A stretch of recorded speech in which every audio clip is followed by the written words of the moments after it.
Hey guys, welcome back to your daily dose. Today we're talking about Sistas, season 2, episode 22. This is the season finale, and guys, I was not ready for the ending.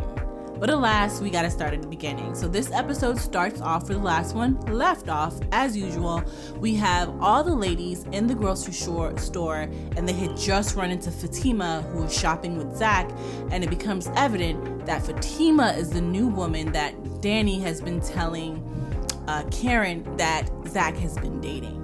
So yeah, things start off a bit tense. Karen automatically has the attitude on because she can't believe what's happening, especially since she and Fatima seem to be growing some sort of relationship.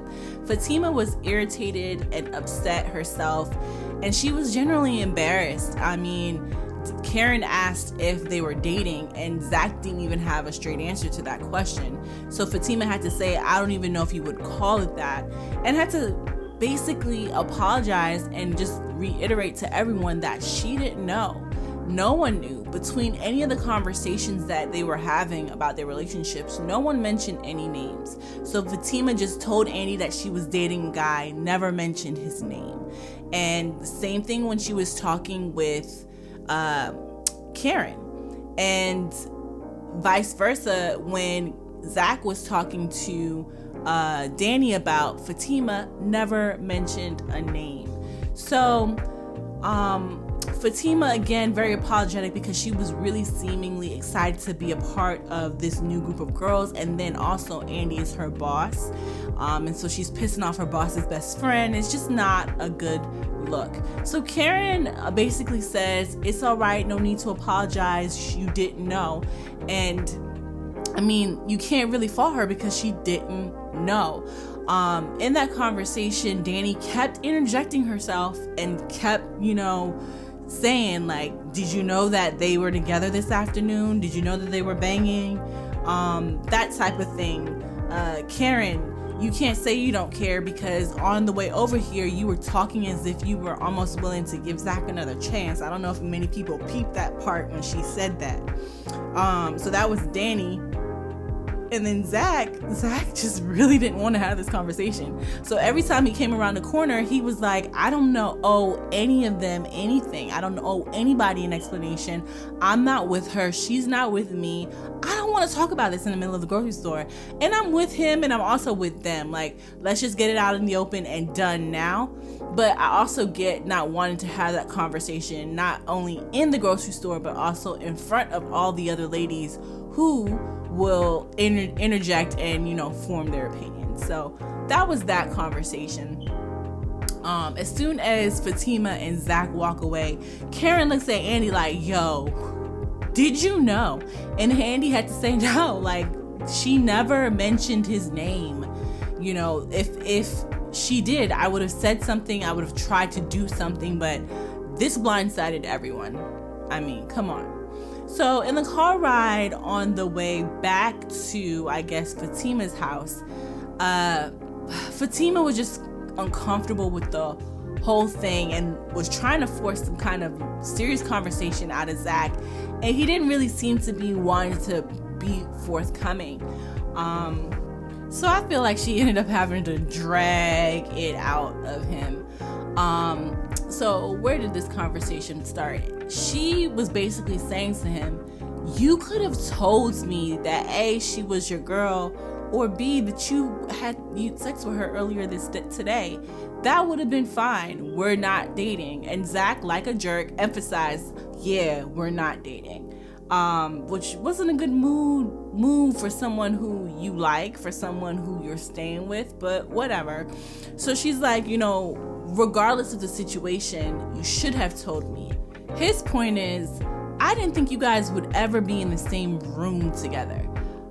I didn't think you needed to know. I mean, that's my ex. And to his credit also, every single time he attempted to talk about his ex, she would also always cut him off. So it was very little opportunity for him to bring it up.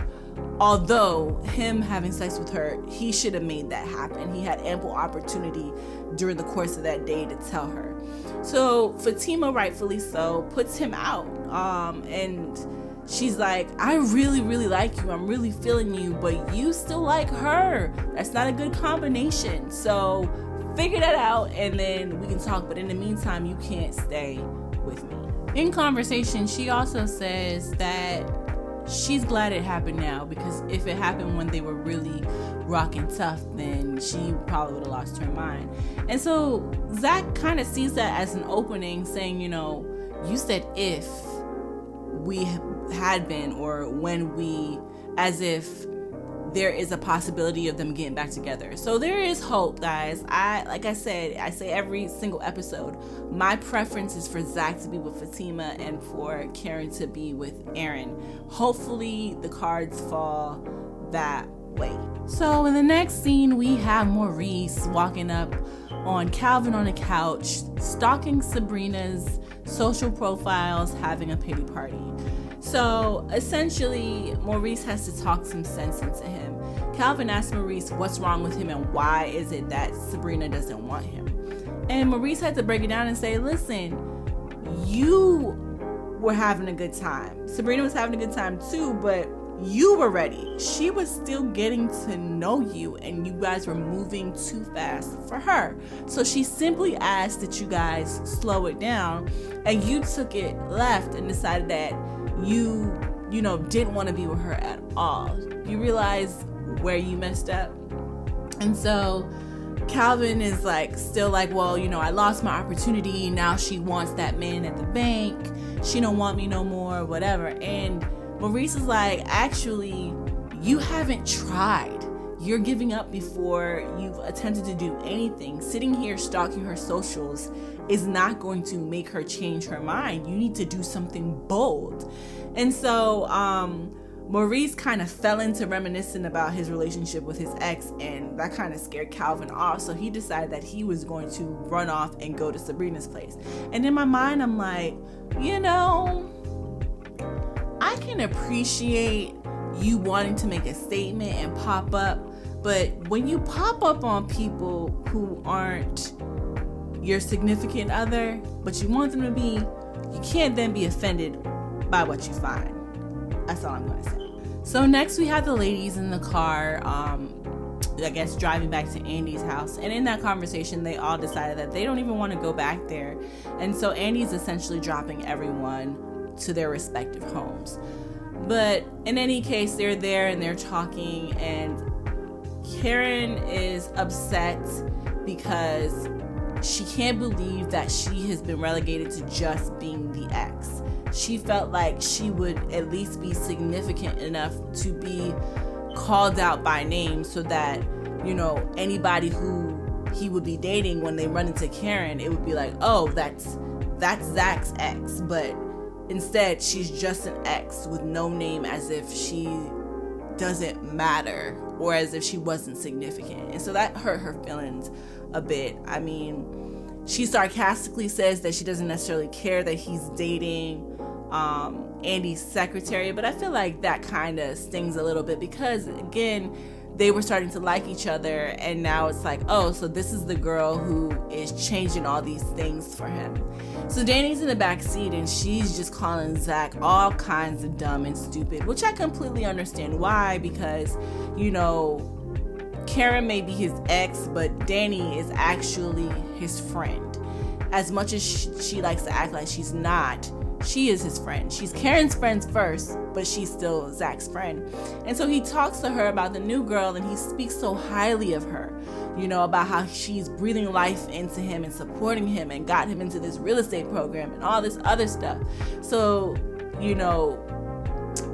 Danny's just like, he's an idiot. He's trash. I can't believe that he would do that to someone who he speaks so highly of. So they hurry up and drop Danny off first, because she was essentially getting on everybody else's nerves. I appreciated her because she seems to be the only one willing to kind of drop the truth bombs. Karen may not have wanted to hear it at the time, but it was the truth. So she gets home and Preston is there. He cooked dinner, but he also let Zach in. And gave Zach something to eat. So Danny was happy to see her man, and then Zach pops up and she gets super mad, takes Preston's belt and starts, hitting Zach like, get out my house. So she and Zach get into some kind of conversation, and he's like, why'd you tell her all that stuff? And Danny was basically like, if you didn't bang Karen, I wouldn't have said anything, but you messed up a good thing between both women, and they deserve to know.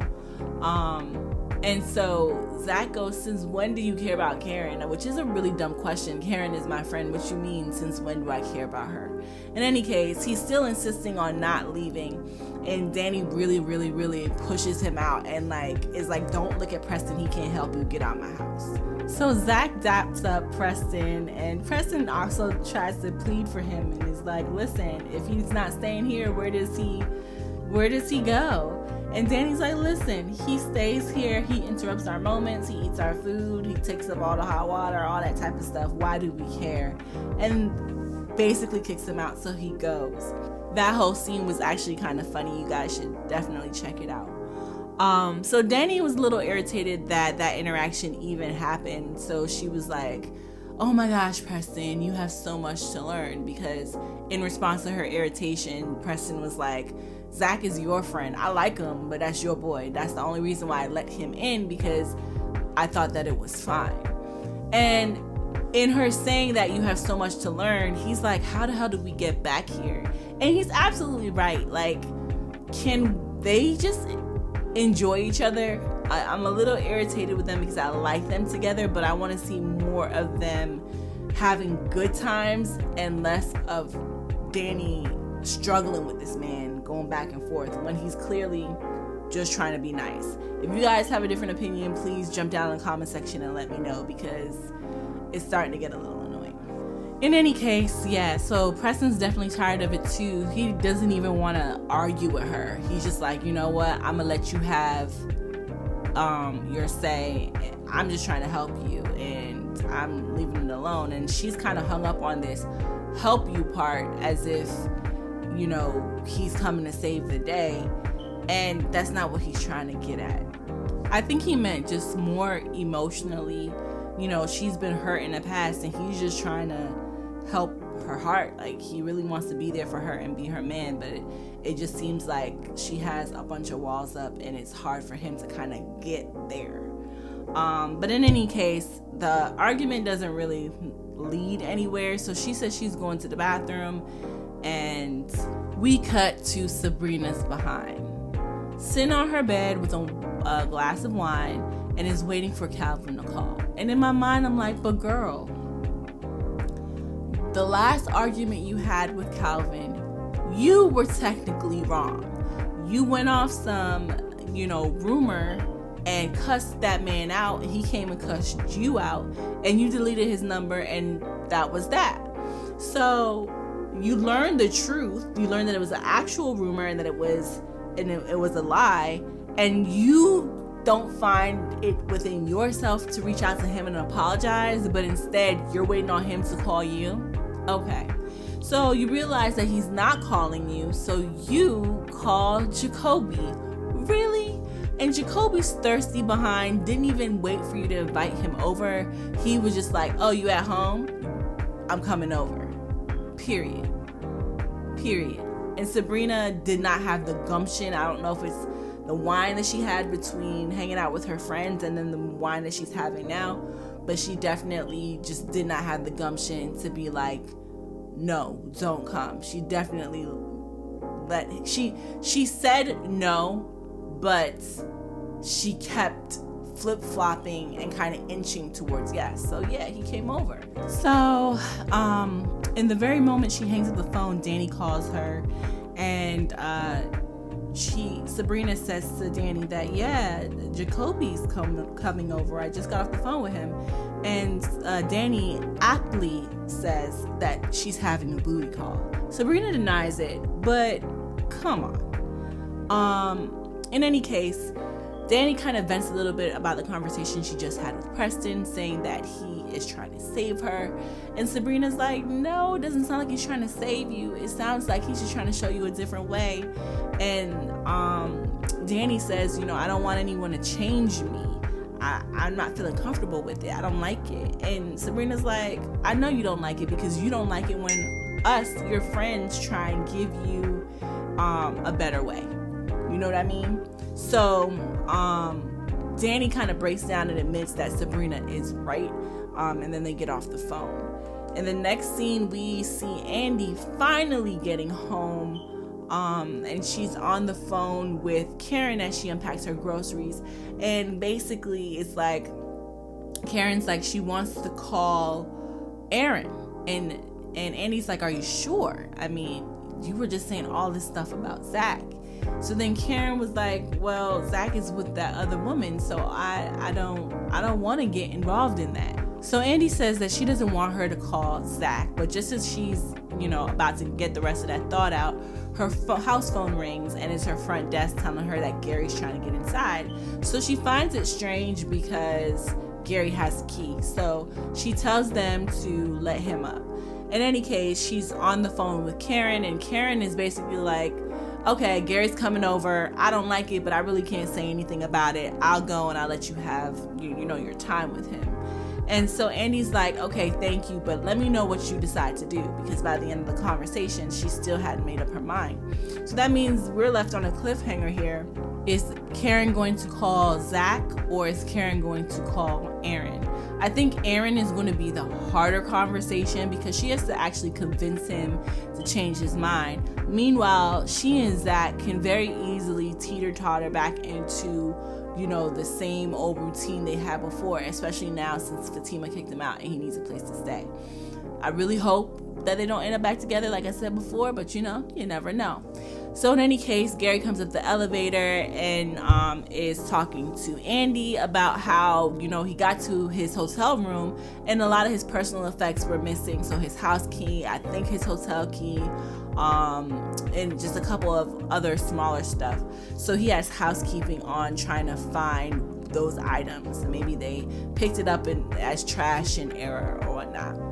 So just listening to what he has to deal with and the fact that they're engaged now, Andy invites Gary to move in with her. He wants to make sure, though, that it's the right thing to do, considering that her friends aren't 100% on board. And she kind of brushes that to the side, like, yeah, they don't love him, but there's a mutual understanding that they need to give Andy room to see how this thing plays out with Gary. So Gary agrees. So next we have Jacoby showing up at Sabrina's door, and as soon as he shows up, she is questioning why he's even there. I mean, girl, you know why he's there. And if you didn't know why he was there, Danny told you why he was there. So you know why at this point. But nevertheless, you allow him to come inside, because he did ask, like, hey, can I come inside? Because you had him hemmed up at the doorway for quite some time. You said yes. You offer him some wine, and he doesn't even wait for you to pull out a glass for him. He just drinks the wine that you have poured for yourself, and it's like immediately like, stop playing hard to get. You know you want me, I want you, let's be adults about it. So Jacoby takes his time and is essentially talking her pants off. He's a smooth talker. First he kisses her and then brings her from the other side of the island, and then they starts kissing on her neck, and eventually gets her to say, oh no, we can lay in the bed together, but nothing's gonna happen. Girl, stop. Then she goes, you can lay on top of me, but nothing's gonna happen. Girl, stop. And whole time he's just continuing to kiss her, because he knows the more that he does that, the more she's going to kind of basically come around and let him do what he came there to do. So yeah, Sabrina, I don't know what it is. I kind of feel like in this moment you should have just manned up, and it is what it is. Either you didn't want it to happen and you shouldn't have invited him over, and then once he got there told him to go home, but once you let him in, you knew it was a wrap. So we'll see what happens moving forward.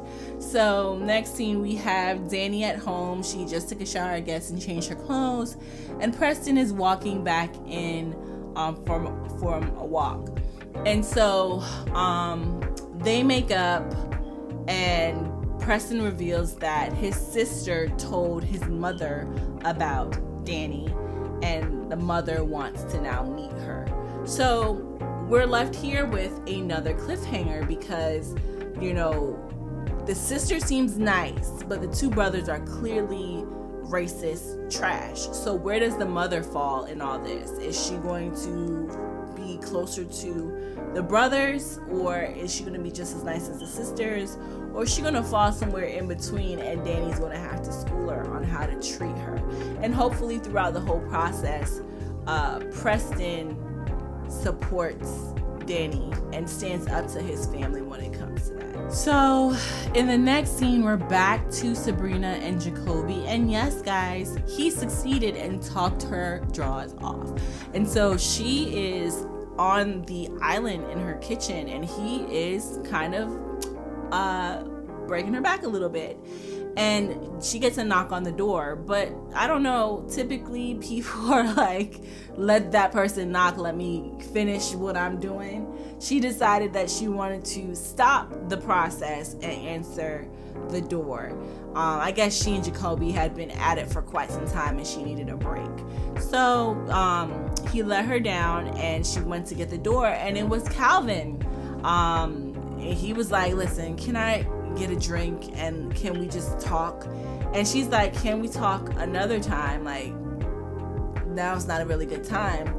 And then Jacoby at that moment says, hey Sabrina, is everything okay?